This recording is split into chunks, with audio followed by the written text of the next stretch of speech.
Nearly 3 years after an Ohio State University wrestler went public with allegations that a former university doctor sexually abused hundreds of students in his care, still no action tonight from the NCAA. And more than 200 of the former students are still in a legal battle with the university. An independent study commissioned by OSU found that the claims of abuse are true, that it went on for 2 decades. But the victims are now wondering, where is the outrage that followed similar scandals at Penn State and Michigan State? Once the physical examination with Dr. Strauss starts, you know pretty quickly that this is not a normal examination. Not normal, but with Dr. Richard Strauss, apparently routine.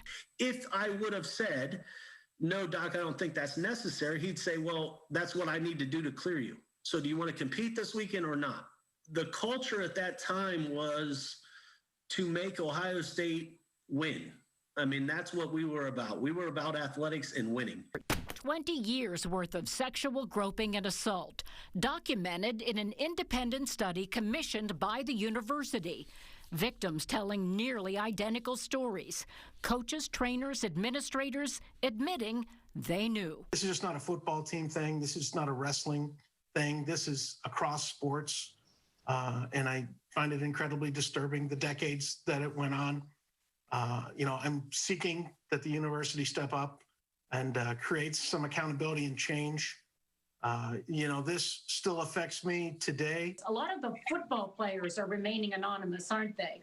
Yes. Because I think there's that added thing. What do you mean? You were a Big Ten football player. Yeah, or you went pro or whatever. There's a lot of big name people in this suit that if people would drop the John Doe status, it might add a whole new light. But Rocky Ratliff was one of the wrestlers abused by Strauss, but he is also now an attorney, representing about 40 of the men suing Ohio State.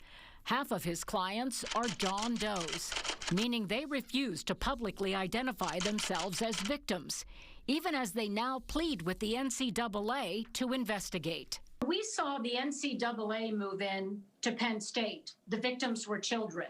The NCAA took swift action. Michigan State, the victims were young women. Ohio State, the victims are young men.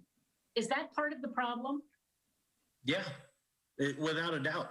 Society's not ready for this, Colleen, to be honest with you. The guys in revenue sports like football, big guys, tough guys, or wrestlers, they're not ready for these guys to, have been abused and sat there and taken it and not done anything. They're not ready to hear that. Ratliff says it was a power differential that kept them quiet.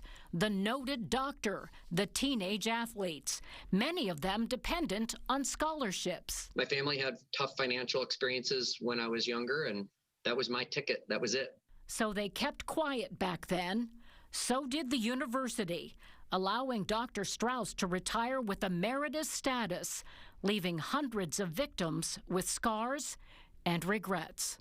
Doc Strauss went on, So for me, and I'm sorry I'm getting emotional, but for me looking back, I know he went to California, and I know that he probably touched a lot of guys, a lot of kids, Colleen, and we didn't stop him, and Ohio State didn't stop him.